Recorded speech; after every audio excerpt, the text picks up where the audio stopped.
उदगीर में आरटीओ की कार्रवाई से किसान परेशान, बाजार में व्यापार हुआ कम। उदगीर शहर में इन दिनों उप प्रादेशिक परिवहन कार्यालय आरटीओ की ओर से शेत माल और अन्य माल ढुलाई करने वाले वाहनों पर सख्त कार्रवाई की जा रही है। इस कार्रवाई का सीधा असर किसानों और व्यापारियों पर पड़ रहा है। किसान अपना शेत माल बाजार तक नहीं ला पा रहे हैं, जिससे उन्हें आर्थिक नुकसान उठाना पड़ रहा है। उदगीर का आड़त बाजार आसपास के इलाकों के लिए काफी महत्वपूर्ण माना जाता है। यहाँ कर्नाटक और नांदेड़ जिले से बड़ी संख्या में किसान अपना शेत माल बेचने के लिए आते हैं। शेत माल बेचकर किसान यहां से अपने घर के लिए जरूरी सामान, खाद और बीज खरीदते हैं। लेकिन अब आरटीओ की कार्रवाई के डर से कई वाहन चालक उदगीर आने से बच रहे हैं।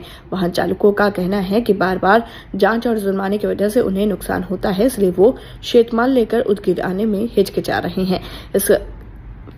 इसका असर ये हो रहा है कि बाजार में शेत माल की आवक कम हो गई है और व्यापार भी धीमा पड़ गया है। किसानों की स्थिति और भी कठिन हो गई है। उन्हें अपनी फसल बेचने के लिए दूसरे बाजारों में जाना पड़ रहा है। कई बार वहां उन्हें सही दाम भी नहीं मिल पाता।